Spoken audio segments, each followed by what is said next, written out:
Hindi ko talaga kaya ang sama-sama niya sa akin. She's so mean talaga. Jolene, okay lang yan. Siyempre, ganyan talaga ang mga magkakaibigan. Minsan nagkakantapuan, pero sigurado ako, magkakaayos din kayo noon. I'm so happy you're here. Ang buwit-buwit mo talaga. Mabuti nandito ka talaga, Dennis. Mabuti nandito ka. Man, siyempre. Can you please be with me forever? Naman, yun lang pala eh. Ano gusto mong kainin? Samahan mo ako kasi I'm so sad. Gusto ko kainin. I'm so sad. Kahit pandesal, okay lang. Ano gusto mo? Ako kasi mahilig ako sa Japanese, Malaysian, Singaporean, Korean, pero alam mo, trip ko talaga Pinoy food. I think we're meant to be, Dennis. Kasi psychic ako at ako din mahilig sa Pinoy food. Talaga? At mabuti nandito na tayo sa Sasa. Oh, So let's sakto go. pala eh. Ano ba yan?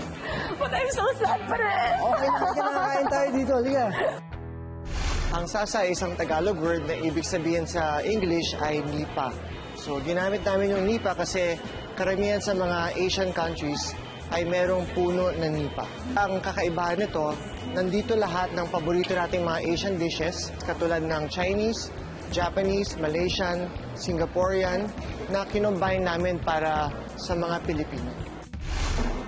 Actually, one of the things I really like sa mga places na pinupuntahan natin, yung marami ako natutunan sa paggawa ng food, sa pag-prepare ng food nila. Yung last time na sa Baguio kami, may isang soup na super special, sobrang sarap. Pinikpikan is actually a ritual food. So the chicken is burned. The feathers is burned. Because, importante yon because the smoke of burning feather is yung parang that's the sign or parang calling to the spirits na something is being prepared for them. So good. It's just light actually. Yeah. The soup is just light. So it's Very creamy creamy. it's creamy because of the atang. Or the Yun yung salted- pork na salted. It's really so good. And may time then we went to Bulacan. Sobrang sarap ng pagkain nila. Si Rian naman, may close encounter siya with dugo. As in, niluto niya yung dinuguan. Alam mo yung dinuguan? Dinuguan parang sa Cebu. Oo, parang sa Cebu. Pero parang medyo magkaiba din. Hindi yung pareho-pareho. Yan ang talbos ng sampalok. Talbos ng Yeah. sampalok. Ito yung nagpapaasim.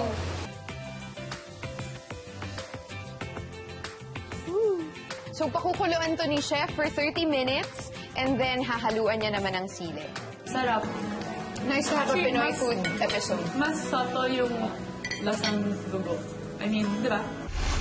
Pero sa Bulacan din, may isang cookie na sobrang sarap na masarap din pag may kape or may tsokolate, you know, mga ganun, yung mga crumbly, tapos may tubig.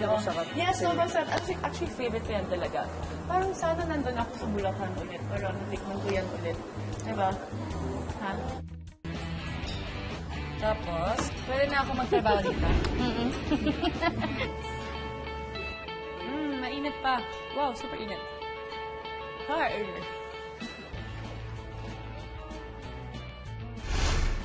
Wow, nakakagutom naman yung mga kinukwento mo.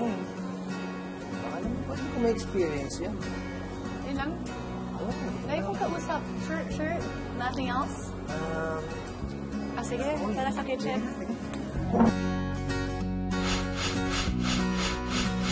So mga kapuso, nandito tayo ngayon sa kusina ng Sasa at kasama natin ngayon si Chef Raymart Reyes.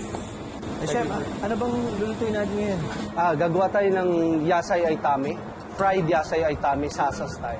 It's a cross between between Japanese and Filipino style. So garlic and onions. Isa ito sa mga best sellers nyo dito? Or yes. Kasi nagbe-burst yung mga flavors niya. We have a lot of different flavors. Meron kami nung sweet soy na isasama rin later. Have your cabbage. Yum, it smells good na. Singkamas. Carrots. So salt, pepper, herbs.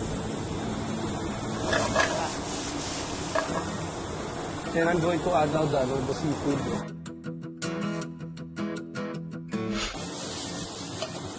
Sweet soy. Concentrated dashi stock. Ano bang maganda i-pair dito? Mary. Thank you. Actually, it's very nice with rice, no? Oo. Pangulam siya talaga. Okay.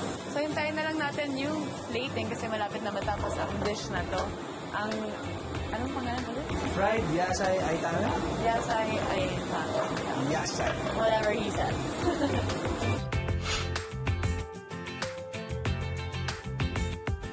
So guys, it's time for the favorite part of my life and the syempre naman tikiman time.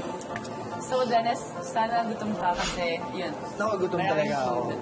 Ano bang favorite na Asian dish mo?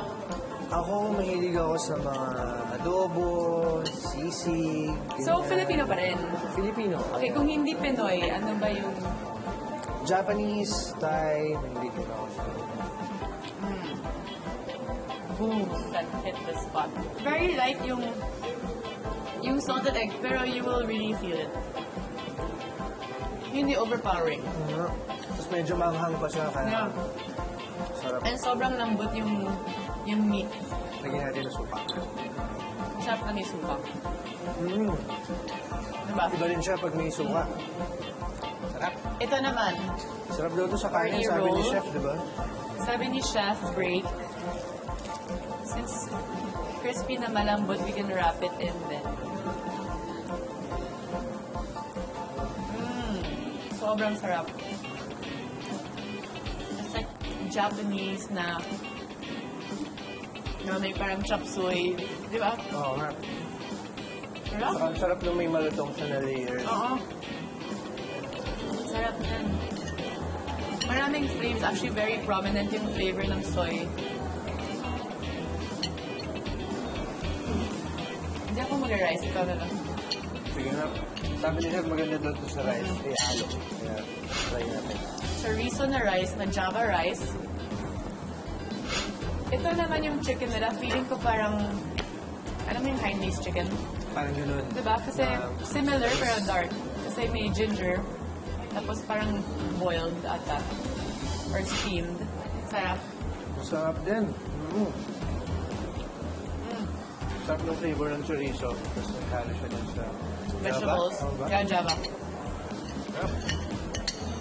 Ito masarap. Feeling ko kung gusto nyo ng healthy version, healthy alternative sa Asian restaurants, ito, feel ko na healthy ito. Kasi yun, it's not fried, it's not deep fried or anything. Mukhang steam siya at yung lasa din medyo steam din ata. Mahilig ka ba sa mga spicy food? Ako, love. Kaya gusto ko sa Bicol. Na-try mo na before laksa. Nakatry na ako din. Sarap din yan. Parang Malaysian version ng ramen. Ano bang favorite mo so far? Sarap sila lahat. Pero ito okay din yung laksa saka Oo. yung salted egg na yung chicken. Sarap. Light lang. Mild lang yung Yeah. coconut flavor. Oh my God, but wait, there's more. Wow. So may bagong dish naman dito, braised beef with cheddar. Braised beef with cheddar. So since diba yung cheese, medyo ganon yung texture, gusto ko na dapat gawin mo yung tradition namin dito sa Taste Buddies na may sexy na subo. Actually, master ako dun sa sexy na subo. I think I beat ikaw pala yung master, everyone, oo. Kasi malandi talaga ako. So, ngayon, ikaw naman, panahon mo para maging bida dito sa Sexy Subo. Okay, sige. Tignan lang natin. Yung dahan-dahan. Yung parang you're bringing a girl to your kama. Wow. Tingnan mo yung camera sa mata, parang babae. Ganun. Sige. Okay.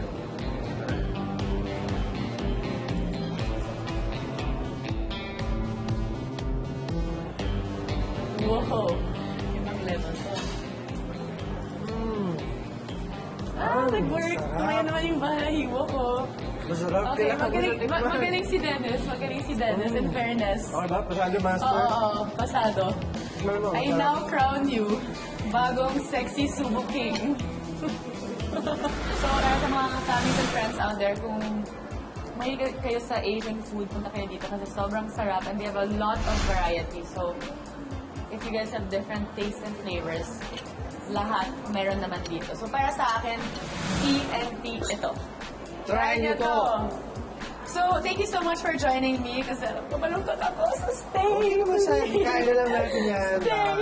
And of course, guys, Happy New New Year! Year! Time to make new resolutions.